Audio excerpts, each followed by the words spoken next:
Bahujan Samaj party అనేది కేవలం Praveen Kumar sir వచ్చిన తర్వాత కేవలం ఈ 2 సంవత్సరాల నుంచి మేము చేస్తున్న ఉద్యమం కాదు. మరి దాదాపు 30 సంవత్సరాల నుంచి తెలంగాణ రాష్ట్రంలో బహుజన్ సమాజ్ పార్టీ కార్యకర్తలు మరి బహుజన రాజ్యం కోసం పోరాటం చేస్తున్నారు. అయినప్పటికీ కూడా బహుజన రాజ్యం రావట్లేదు అని అంటే మా రాజకీయంలో ఎక్కడో ఒక దగ్గర ఉద్యమ రాజకీయాలతో పాటు మేము కూడా పార్లమెంట్ ఎన్నికల రాజకీయం కూడా చేయాలి అని చెప్పేసి నిర్ణయించుకొని మరి ఈ రానున్న పార్లమెంట్ ఎన్నికల కోసం బహుజన్ సమాజ్ పార్టీ భారతీయ రాష్ట్ర సమితి మరి బీఆర్ఎస్ బీఎస్పీ కూటమి ఏర్పాటు చేసుకోవడం జరిగింది. మరి రాజకీయ కోణంలో మేము ఒక కూటమిని ఏర్పాటు చేసుకున్నామే గాని మా రంగులని మేము మార్చుకోవట్లేదు. మేము ఇప్పటికీ కూడా ఎత్తుకున్నది ఇదే నీలి ఉద్యమం మాత్రం, ఈ నీలి జెండాను మాత్రమే. ఇక్కడ ఉండే సామాన్య ప్రజలు మాత్రం దాన్ని ఎంతో చక్కగా దాన్ని మమ్మల్ని ఆశీర్వదిస్తున్నారు అని భావిస్తున్నాం. కానీ కొంతమంది వాళ్ళ రాజకీయ ప్రయోజనాల కోసం, ఇంకొంతమంది రాజకీయంతో సంబంధం లేనటువంటి వ్యక్తులు, కేవలం యాక్టివిస్ట్ గానే ఉన్నటువంటి వ్యక్తులు కూడా మరి ఈ బీఆర్ఎస్ బీఎస్పీ అలయన్స్ ని కొంచెం తప్పు మార్గంలో వెళ్ళడానికి ప్రయత్నం చేస్తున్నారు. మరి దాంట్లోనే మరి ఎంతో మంది ఎంతో మంది మాకు సపోర్ట్ చేస్తుంటే ఈ కొంతమంది కొండా సురేఖ లాంటి వ్యక్తులు, అదే విధంగా మన సిర్పూర్లో కోనేరు కోనప్ప లాంటి వ్యక్తులు, ఇంకొంతమంది యాక్టివిస్టులు దీనికి ఎంతో మన ప్రవీణ్ కుమార్ సార్ని కానీ లేకపోతే బహుజన్ సమాజ్ పార్టీని కానీ తప్పుద్రోవ పట్టించే విషయం వస్తుంది. మరి దానికి మేము ఇచ్చే సమాధానం ఒక్కటే, కొండ సురేఖ గారు మీరు ఎన్ని పార్టీలు మార్చలేరు, మీ కండువాలే మీరు మార్చిళ్ళు. వైఎస్ఆర్ సిపికి పోయిళ్ళు, టిఆర్ఎస్ కి పోయిళ్ళు, మళ్ళా తర్వాత కాంగ్రెస్ కి వచ్చిళ్ళు. మరి మీరు మంత్రులు అవ్వడానికి ఎమ్మెల్యేలు అవ్వడానికి మాత్రం మీకోసం మీరు పార్టీలు మార్చొచ్చు.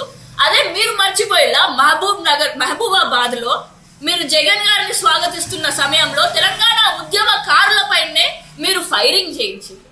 మరి తెలంగాణ బిడ్డల పైన మీరు ఫైరింగ్ చేయించిళ్ళు. ఆ గూండాయిజాన్ని మీరు మర్చిపోయేలా, ఆ గూండాయిజాన్ని మర్చిపోయి నేడు బహుజన వర్గాలన్నిటికీ కూడా నాయకత్వం వహిస్తున్నటువంటి మరి డాక్టర్ ఆర్ఎస్ ప్రవీణ్ కుమార్ గారిని ఆ విధంగా అనడం తప్పు అని చెప్పి మీరు మర్యాద పూర్వకంగా మెదులుకోవాలి బహుజన నాయకుడి పైన అని చెప్పేసి మిమ్మల్ని కోరడం జరుగుతుంది. ఇంకా ఎన్ని రోజులు ఈ ఆధిపత్య వర్గాల దగ్గర మీరు ఉంటారు? మరి బహుజన సమాజ్ పార్టీ నేడు బీఆర్ఎస్ పార్టీతో పొత్తు వెళ్ళడానికి కేవలం ఒకటి, ఏనాడైనా కూడా బహుజన రాజ్యం మేము సంపాదించుకుంటాం అని చెప్పేసి ఆ రాజకీయ కోణంగానే, ఆ రాజకీయ స్ట్రాటజీలో భాగంగానే నేడు పొత్తులోకి వెళ్ళడం జరిగింది. అదే విధంగా మరి ఇంకొంతమంది డాక్టర్ ఆర్ఎస్ ప్రవీణ్ కుమార్ గారు అమ్ముడు వెళ్ళితే ఆయన ఎంపీ అవ్వడానికో లేకపోతే ఒక్క వ్యక్తి గురించి కాదు బహుజన్ సమాజ్ పార్టీ ఉన్నది అని చెప్పి నేడు మీరందరూ కూడా గుర్తుంచుకోవాలి. అదే వ్యక్తి నేడు డాక్టర్ ఆర్ఎస్ ప్రవీణ్ కుమార్ గారినే ఇదే కాంగ్రెస్ పార్టీ మీకు టీఎస్పీఎస్సీ చైర్మన్ గా ఇస్తాము అని చెప్పేసి వాళ్ళే అనడం జరిగింది. అయినా కూడా బహుజన రాజ్యం కోసం ఆయన కాంగ్రెస్ పార్టీకి కానీ లేదా టీఎస్పీఎస్సీ చైర్మన్ కమిటీ ఉంటే మరి బహుజన రాజ్యం కోసం బహుజనుల కోసం పోరాటం చేయలేమని చెప్పేసి నేడు ఎన్ని ఉన్నత మంత్రి పదవి వచ్చినా కూడా నాకు అవసరం లేదు అని చెప్పేసి మరి వారిని అలాంటి పదవులని సైతం త్యాగం చేసి వదులుకొని మన రాజ్యం కోసం వస్తున్నారు. మరి వీటన్నిటినీ కూడా ప్రజలందరూ కూడా చూస్తున్నారు, గమనిస్తున్నారు. మరి మీలాంటి చెంచాగిరి చేసే వారి మీ ఆలోచనలు కాదు మాకు కావాల్సింది, మాకు ప్రజల అంగీకారం కావాలి. మరి రానున్న పార్లమెంట్ ఎన్నికల్లో కూడా మా ప్రజలు, మా బహుజన వర్గాలన్నీ కూడా ఆశీర్వదిస్తాయి అని చెప్పేసి మేమందరం కూడా కోరుకుంటున్నాము. అదే విధంగా మరి రేవంత్ రెడ్డి గారు కూడా ఒక్కసారి గుర్తు తెచ్చుకోండి, ఇదే రేవంత్ రెడ్డి గారు టీడీపీలో ఉన్నప్పుడు కాంగ్రెస్ లో సోనియమ్మ గారినే బలిదేవతగా చూపించింది. మరి ఆ బలిదేవత అని చెప్పేసి చెప్పిన రేవంత్ రెడ్డి గారిని నేడు మన తెలంగాణ రాష్ట్రానికి కాంగ్రెస్ నుంచి ముఖ్యమంత్రిగా చేసింది. మరి ఆనాడు మీరు చేసిన వాక్యాలు మీరు మర్చిపోయేలా. మరి నేడు మా బహుజన్ సమాజ్ పార్టీ వ్యక్తులను ఎప్పుడు దూషించాం.